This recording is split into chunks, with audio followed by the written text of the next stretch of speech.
Most chains now have a wear indicator on top of the cutter. So basically, what it tells you is, this is the limit. Once you get to this wear indicator, it's time to replace the chain. It actually also gives you a degree guide of the angle to cut, whether it's 22, 25, 30, whatever it is. Every chain is different across the board. But of course, then you also have your raker. So one thing that I ran into is a lot of people they'll sharpen their chain, but they forget to take their raker down. So the way this is angled is that as this raker is actually a little bit higher than your cutter. So as you take your cutter back, it's degreed back. So as you take that back and you don't take your raker down, well, your raker is going to stick up higher than your cutter, so you're not going to cut. It's blocking the cutter. So they make, of course, your hand files, and there actually is a tool, a raker guide that just basically lays on top of this, and then you take a flat file and you just file it down. If you're not doing it by but yeah, the wear indicator there is kind of the tell sign that says time to replace the chain. It's either that, or if you skip, like we talked about earlier, with a loose chain and you threw your chain, you get damaged drivers. That's the part that sits inside the groove. If that gets damaged, you can, when you throw a chain, you can actually put nicks on it. Now it won't sit inside the groove, so then you got to toss it. It's basically destroyed. Any type of damage to the chain, it's always replace it. It's not worth trying to file those things down and put it back to use. Just toss it. It's unsafe. Get a new one and good to go. So, yeah. What about the bars on the chains themselves? I used to work in retail, and I always get a customer that would buy the smallest chainsaw they could buy and try to put the biggest bar they could put on it. Right. With the biggest chain. But do you recommend that at all? Or? Well, we recommend is what's basically on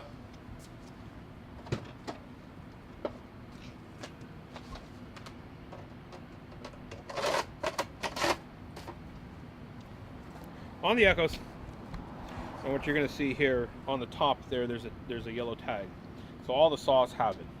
And basically what that's saying from the manufacturer, it's saying you could run a 16, 20, 24, 27 inch bar on this saw. That's what it's recommending. Okay.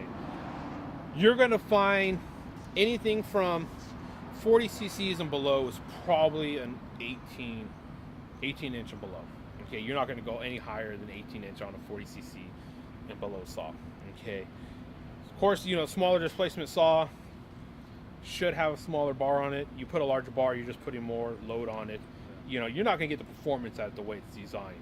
Okay. It's kind of a weird one. I mean, a lot of guys like to run, not necessarily here, like we also have our Midwest territory. Guys love to run big displacement engines, short bars.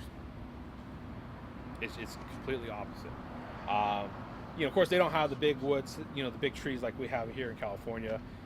So they're, smaller saw or smaller trees. So they go with a 20 or, and then a 70 cc saw. So they're ripping. But what we recommend is what's on that tag. Okay. So in truth, a customer can do whatever he wants. Yeah.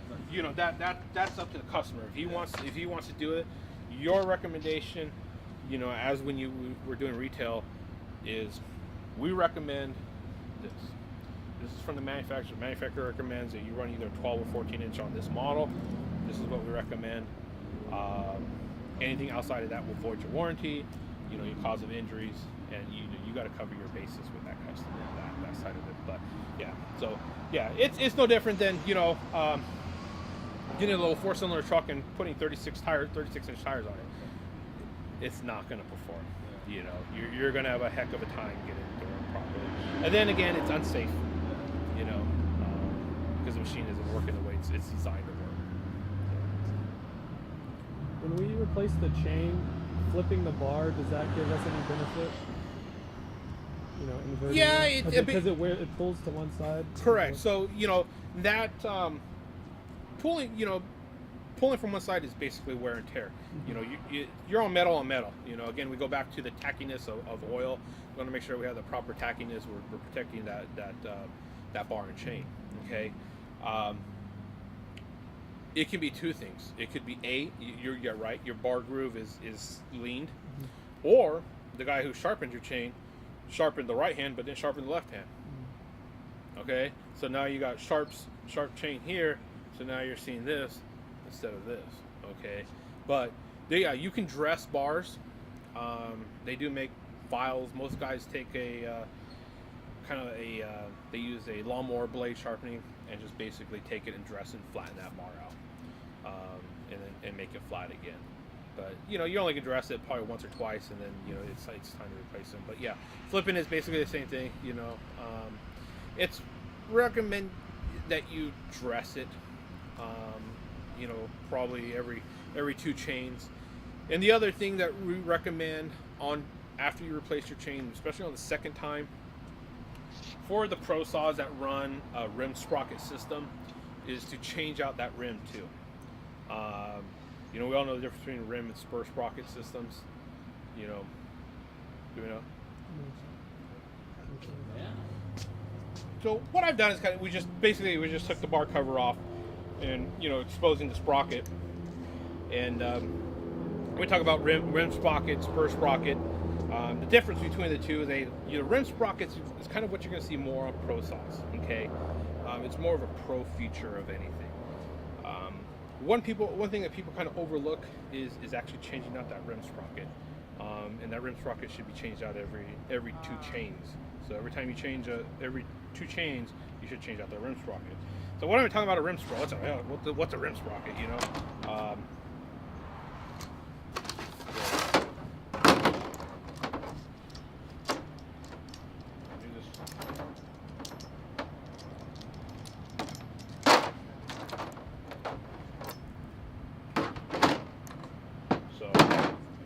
On this saw, this is what we call a rim sprocket. Okay, so basically you have your drum clutch, and then you got your rim sprocket here, where your teeth of your chain actually sit into. Okay, now what this does, it gives the guy versatility of running different size pitches of chain. Okay, so right now this is designed to fit a 3/8 50 gauge chain. Okay, let's say he wants to run a 404 chain or anything different than that. So the actual distance between these cutters change.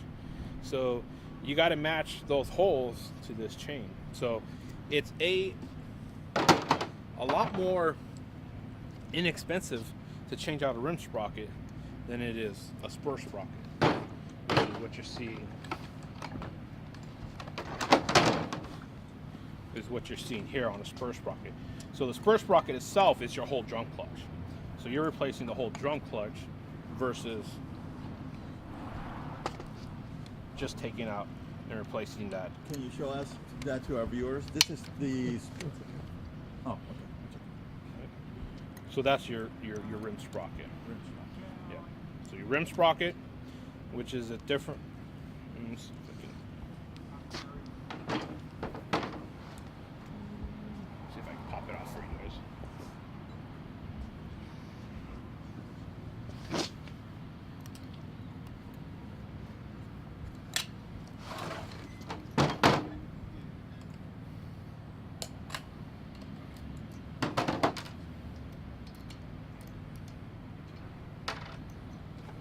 There you go.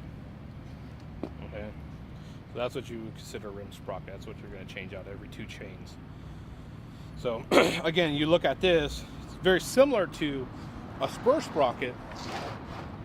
So the spur uses these larger teeth on there to drive the chain. The rim sprocket uses the rim. Okay, it's just, it's what we call pro features. Again, a lot more inexpensive to replace. You're talking a couple bucks versus $20. So again, you're going to start seeing a lot of this on the pro saws. And then again, it gives you that versatility of changing different style chains, different size bars, so it's more versatile you know, for the saw itself. Okay, and then that just slides back on. So, real simple, real easy. And what's the benefit of changing to a different chain?